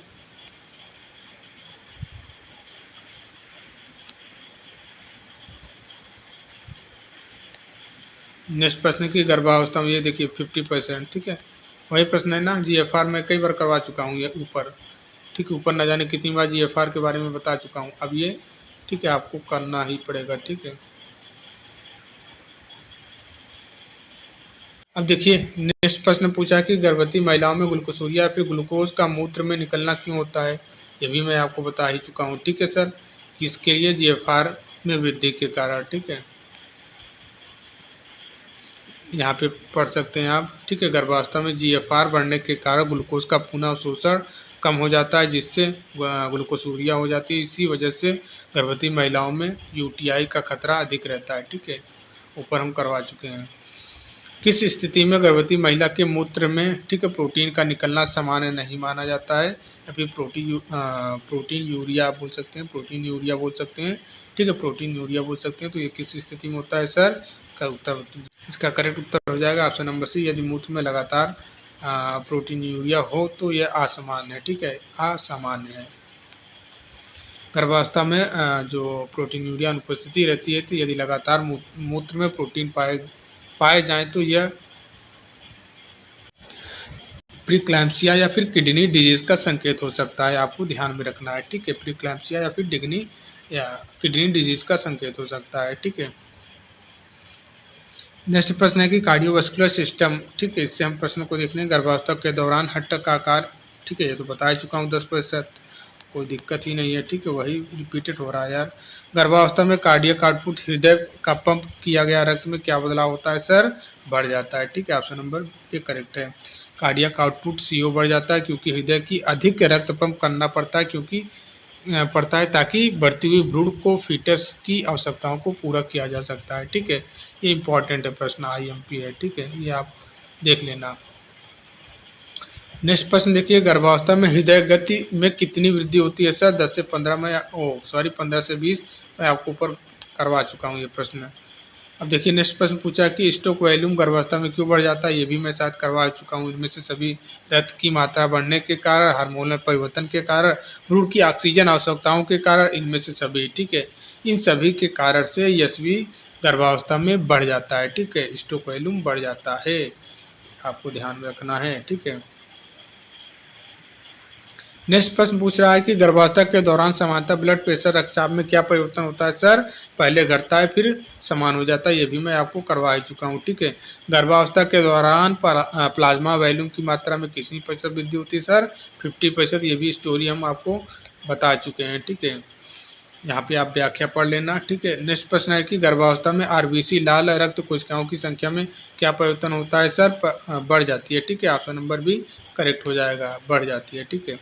गर्भावस्था में RBC की संख्या बढ़ जाती है, लेकिन प्लाज्मा वैल्यू अधिक बढ़ने के कारण हेमोग्लोबिन HB की सांद्रता कम हो जाती है। ध्यान देना है, कंफ्यूज मत होना है। गर्भावस्था में RBC की संख्या बढ़ जाती है, लेकिन प्लाज्मा वैल्यूम अधिक बढ़ने के कारण हेमोग्लोबिन HB की सांद्रता कम हो जाती है, जिससे शारीरिक रक्ताल्पता हो सकती है। नेक्स्ट प्रश्न देखिए, गर्भावस्था में व्हाइट ब्लड सेल्स WBC की संख्या में क्या परिवर्तन होता है सर? ये भी बढ़ जाता है, ठीक है। क्या क्या बढ़ता है? मैंने आपको RBC बताया इंक्रीज, WBC क्या बताया? इंक्रीज, ठीक है। आपको ये ध्यान में रखना है, दोनों RBC और WBC की संख्या बढ़ जाती है क्योंकि शरीर के इन्फेक्शन से बचाने के लिए प्रतिरक्षा तंत्र अधिक सक्रिय हो जाता है, ठीक है। नेक्स्ट प्रश्न है कि सर प्लेटलेट्स की संख्या गर्भावस्था में कैसे प्रभावित होती है? बढ़ती है कि घटती है कि अपरिवर्तित रहती है? तो इसका करेक्ट उत्तर हो जाएगा प्लेटलेट्स घट जाता है, ठीक है, प्लेटलेट्स घट जाता है गर्भावस्था में। चलिए नेक्स्ट प्रश्न देखिए सर, गर्भावस्था में रक्त का पतला होना का मुख्य कारण क्या है? गर्भावस्था में रक्त का पतला होने का मुख्य कारण है सर प्लाज्मा वॉल्यूम के बढ़ने के कारण, ठीक है, ऑप्शन नंबर ए करेक्ट है। प्लाज्मा वॉल्यूम के बढ़ने के कारण गर्भावस्था में रक्त का पतला हो जाता है। गर्भावस्था में प्लाज्मा वॉल्यूम तेजी से बढ़ता है, लेकिन RBC की वृद्धि इतनी नहीं होती है जिससे रक्त पतला हो जाता है, ठीक है, और इसी से गर्भावस्था की शारीरिक तरलता कहा जाता है, इसी को, ठीक है। गर्भावस्था के दौरान, ठीक है, ESR में क्या बदलाव होते हैं बताइए? गर्भावस्था के दौरान ESR में क्या बदलाव होता है सर? बढ़ जाता है, ESR बढ़ जाता है, ऑप्शन नंबर बी करेक्ट है। गर्भावस्था में ESR बढ़ जाती है क्योंकि रक्त में फाइब्रिनोजेन की मात्रा बढ़ती है। किसकी मात्रा बढ़ती है सर? फाइब्रिनोजेन की मात्रा बढ़ती है, फाइब्रिनोजेन की मात्रा बढ़ती है। नेक्स्ट प्रश्न पूछा कि गर्भवती महिलाओं में कुल रक्त की मात्रा लगभग कितनी होती है सर? 5500 ml, ठीक है। गर्भवती महिलाओं में कुल रक्त की मात्रा कितनी होती है सर टोटल ब्लड वॉल्यूम, तो 5500 ml होता है, 5500 ml। गर्भवती महिलाओं का कुल रक्त आयतन टोटल ब्लड वॉल्यूम 5500 ml तक होता है। जो ना गैर गर्भवती महिलाएं हैं उनके लिए 4000 ml से अधिक होता है। ऑप्शन नंबर ए करेक्ट है। देखिए गर्भावस्था में पूछा है कि गर्भावस्था में हेमोग्लोबिन एचबी के स्तर में क्या बदलाव होता है सर, घट जाता है। ऊपर हम आपको बता ही चुके हैं। गर्भावस्था में प्लाज्मा वॉल्यूम की मात्रा तेजी से बढ़ने के कारण एचबी की सांद्रता कम हो जाती है, ठीक है, जिससे क्या होता है सर, शारीरिक रक्ताल्पता हो सकती है। नेक्स्ट प्रश्न है कि एक गैर गर्भवती महिला का समान रूप से कुल रक्त आयतन टोटल ब्लड वैल्यू कितना होता है सर, 4000 हम बता चुके हैं, ठीक है, 4000 ml। जबकि प्रेग्नेंट गर्भावस्था में कितना होता है टोटल ब्लड वैल्यूम 5500 ml, ठीक है। नेक्स्ट प्रश्न है कि गर्भावस्था के दौरान कुल रक्त आयतन, वही चीज रिपीटेड हो गया, बहुत सारा प्रश्न रिपीटेड है यार लगता है। एक समान महिला में प्लाज्मा वॉल्यूम की मात्रा कितनी होती है सर, तो कितनी होती है 2500 ml, ठीक है। ऑप्शन नंबर बी यहाँ पे आप करेक्ट कर देना, ठीक है। गर्भावस्था के दौरान प्लाज्मा वॉल्यूम, अच्छा वही फीलिंग क्या है, प्लाज्मा वॉल्यूम पूछा है, ठीक है। यहाँ पे प्लाज्मा वॉल्यूम कितना होता है गर्भावस्था के दौरान, प्लाज्मा वॉल्यूम पूछा है तो इसका करेक्ट उत्तर हो जाएगा ऑप्शन नंबर बी 3750, ठीक है। व्याख्या पढ़ लेना। अब वहीं पे आरबीसी पूछा है कितना रहता है सर, एक गैर गर्भवती महिला में आरबीसी वॉल्यूम लाल रक्त कोशिका का आयतन कितना होता है सर, इसका राइट उत्तर हो जाएगा 1400 ml। एक चीज़ इंपॉर्टेंट है, हर एक चीज़ को मैं छोड़ा ही नहीं हूँ, सब एमसीक्यू बना दिया हूँ एक लाइन से, ठीक है। नेक्स्ट प्रश्न पूछा कि गर्भावस्था के दौरान आरबीसी लाल रक्त कोशिकाओं का आयतन कितना होता है सर, 1750 ml, ठीक है। ऑप्शन नंबर सी करेक्ट है। नेक्स्ट प्रश्न पूछा है गैर गर्भवती महिला में हेमोग्लोबिन एचबी की मात्रा 475, ठीक है जी। हम अब वही है, सब चीज़ पूछा है। अब यहाँ पे गर्भावस्था के दौरान एचबी की मात्रा पूछा है तो 560, ठीक है, ये देखना आपने। अब यहाँ पे पूछा कि मतलब गैर गर्भवती महिला में टोटल प्रोटीन का स्तर कितना होता है, वही पूछा है 180 ग्राम, ठीक है, गैर गर्भवती महिला के लिए। अब वहीं पे गर्भवती है तो कितना होना चाहिए, ठीक है, गर्भवती है तो भैया 230 होना चाहिए, ठीक है, प्रोटीन की मात्रा। अब देखिए गर्भावस्था में ब्लड प्रेशर बीपी कैसा रहता है, तो पहले घटता है फिर समान हो जाता है, ये मैं आपको बता ही चुका हूँ, ठीक है। तो ये सारा कुछ रहे, गैर गर्भवती महिलाओं में ये सारा मैं बता चुका हूँ, 10 mm प्रति हावर रहता है, ठीक है। देखिए यहाँ पे गर्भावस्था के दौरान ESR कितना रहता है, 40 mm प्रति हावर रहता है गर्भावस्था के दौरान ESR, ठीक है, 40 mm, ठीक है, प्रति HR रहता है, ठीक है। गर्भावस्था में ESR लगभग 40 mm प्रति HR तक बढ़ जाता है क्योंकि शरीर में सूजन और अभिनोजन की मात्रा बढ़ जाती है, ठीक है। देखिए गर्भावस्था में कार्डियक आउटपुट, हृदय उत्पादन कैसा रहता है सर, तो ये बढ़ जाता है, ठीक है। अभी कितना एमसीक्यू है, बहुत ज़्यादा एमसीक्यू करवा दे रहे हैं। गर्भावस्था में हार्ट रेट समाज से कितना अधिक होता है, ये मैं करवा दिया हूँ 15 से 20, ठीक है। अब देखिए पूछा है कि गर्भावस्था के दौरान थायराइड ग्रंथि के आकार में कितने प्रतिशत तक वृद्धि होती है, 15% तक वृद्धि होती है, याद करना आप, ठीक है। नेक्स्ट प्रश्न पूछा है कि निम्नलिखित में से कौन सा हार्मोन गर्भनाल के पार नहीं कर सकता है, तो ये आपका हो गया TBG हार्मोन, ठीक है, option number D TBG hormone, thyroid binding globulin, ठीक है, TBG हार्मोन। नेक्स्ट प्रश्न पूछा है कि गर्भावस्था के दौरान जो TBG है इसमें क्या परिवर्तन होता है, तो ये वृद्धि होती है, ठीक है, ऑप्शन नंबर ए करेक्ट है, TBG में वृद्धि हो जाता है। व्याख्या पढ़ लेना, ठीक है, जल्दी जल्दी करवाएंगे, बहुत समय हो गया। गर्भावस्था के दौरान कुल वजन में वृद्धि समानतः कितने किलोग्राम की होती है सर, तो 10 से 12 किलोग्राम। इसीलिए मैं बोलता हूँ PDF ले लेना, ठीक है, PDF आपके पास जाएगा तो अच्छे से आप खाली समय में पढ़ पाओगे। नेक्स्ट प्रश्न पूछा कि गर्भावस्था की द्वितीय तिमाही में औसतन कितना किलोग्राम वजन बढ़ता है सर, 5 किग्रा, ठीक है, द्वितीय तिमाही में कितना बढ़ता है 5 किग्रा, ठीक है, सेकंड ट्राइमेस्टर में। गर्भावस्था में द्वितीय तिमाही में सेकंड ट्राइमेस्टर में औसतन 5 किग्रा वजन बढ़ता है, प्रथम तिमाही में लगभग 1 किग्रा और तृतीय तिमाही में 5 किग्रा वजन बढ़ जाता है। नेक्स्ट प्रश्न पूछा है कि सर गर्भावस्था में वजन बढ़ने का प्रजनन से संबंधित भाग कितना होता है, तो सर इसका करेक्ट उत्तर हो जाएगा ऑप्शन नंबर ए 5.7 किग्रा।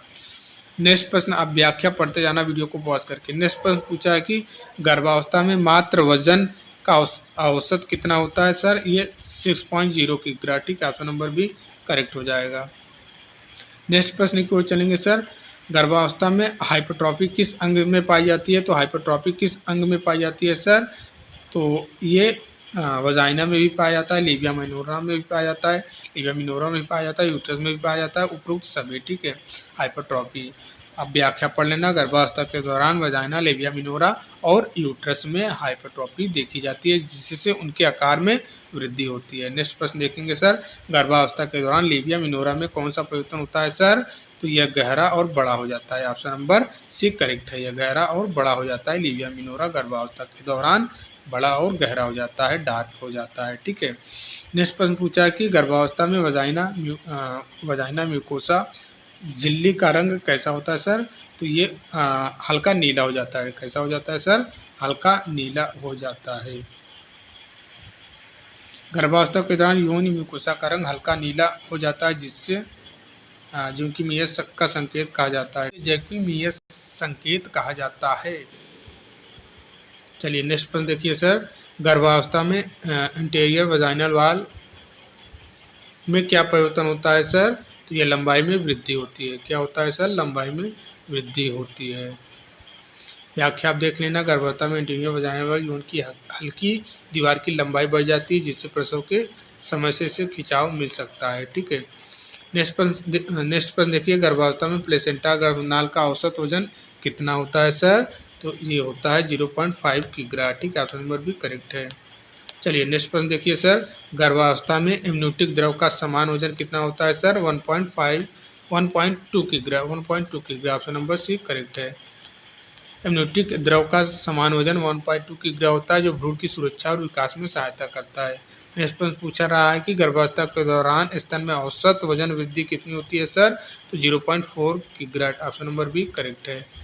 चलिए नेक्स्ट प्रश्न देखेंगे हम सर। गर्भावस्था के दौरान प्रोटीन संचय का समान वजन कितना होता है सर? 3.5 किग्रा होता है। ऑप्शन नंबर सी करेक्ट है। चलिए नेक्स्ट प्रश्न देखिए। गर्भावस्था के दौरान थायराइड ग्रंथि का आकार कितने प्रतिशत बढ़ जाता है सर? तो 15% बढ़ जाता है। Option number B. ये सब कुछ आपके बुक में है। ठीक है, किसी भी थियरी का बुक उठाएंगे सब कुछ मिलेगा। कोई आउट ऑफ सिलेबस नहीं पढ़ा रहा हूँ या फिर डीप में नहीं जा रहा हूँ। बेसिक प्रश्न है। ठीक है, और ऐसे ही प्रश्न बन जाएंगे तो आप कर नहीं पाओगे। मैं आपको छोड़ूंगा, मैं आपको ऐसा प्रश्न नहीं ऐसा तैयारी नहीं करवाऊंगा कि आपको वहाँ एग्जाम में छोड़ना पड़े प्रश्न। नहीं, सारे के सारे आप प्रश्न बना के आओगे 100 में 100। निम्नलिखित में से कौन सा हार्मोन गर्भनाल को पार नहीं कर सकता है? वही चीज़ आ गया है TSH। ठीक है। नेक्स्ट प्रश्न देखिए। गर्भावस्था में TBG या फिर थायराइड बाइंडिंग ग्लोबुलिन के स्तर में क्या परिवर्तन होता है सर? इसका बढ़ता है। ठीक है, ऑप्शन नंबर 1 करेक्ट है। गर्भावस्था के दौरान थायराइड बाइंडिंग ग्लोबुलिन TBG का स्तर बढ़ जाता है, जिससे शरीर में थायराइड हार्मोन की उपलब्धता प्रभावित होती है। नेक्स्ट प्रश्न देखिए सर। गर्भावस्था में कुल वजन वृद्धि का समान का कितना रहता है सर? तो 10 से 12 किग्रा। ठीक है। गर्भावस्था के दौरान समान वजन वृद्धि 10 से 12 किग्रा होती है। भ्रूण, प्लेसेंटा या फिर एमनियोटिक द्रव, रक्त मात्रा और वसा संचय के कारण होता है। नेक्स्ट प्रश्न देखिए सर। गर्भावस्था में प्रथम तिमाही के दौरान समान वजन वृद्धि कितनी होती है सर? तो 1 किग्रा होती है। ठीक है। गर्भावस्था में द्वितीय तिमाही सेकेंड ट्राइमेस्टर के दौरान समान वजन कितनी होती है सर? तो 5 किग्रा होता है। ठीक है। गर्भावस्था के द्वितीय तिमाही सेकेंड ट्राइमेस्टर के दौरान समान वजन की वृद्धि 5 किग्रा होती है। नेक्स्ट प्रश्न देखिए सर। गर्भावस्था में तृतीय तिमाही में थर्ड ट्राइमेस्टर के दौरान समान वजन वृद्धि कितनी होती है? तो 5 किग्रा। ठीक है। ये सब चीज़ें मैं आपको करवा चुका हूँ। गर्भावस्था के दौरान हाइपोट्रॉफी ये भी करवा चुका हूँ। वल्वा में, लीबिया मिनोरा में, यूट्रस में, सभी में देखा जाता है। ठीक है।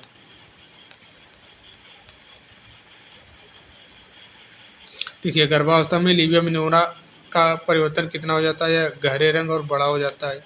ये भी करवा चुका हूँ। ठीक है। गर्भावस्था में योनि की म्यूकोसा किस रंग की हो जाती है? ठीक है, ये भी मैं आपको बता चुका हूँ। हल्का नीला हो जाता है।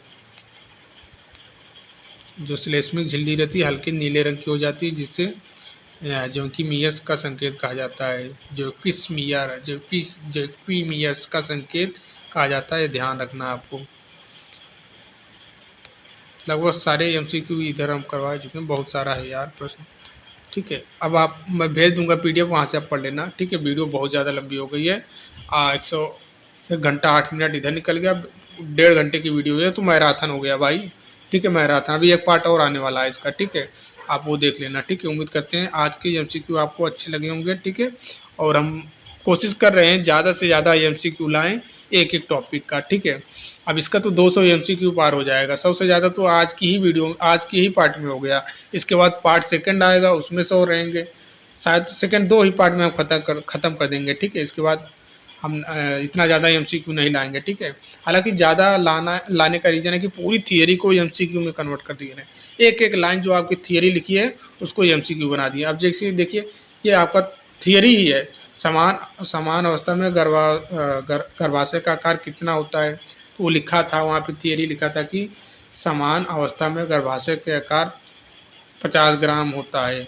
ठीक है, ये चीज़ लिखा था। अब उसको मैंने एमसीक्यू बना दिया कि चलिए बताइए यहाँ पे समान अवस्था में गर्भाशय का भार कितना होता है।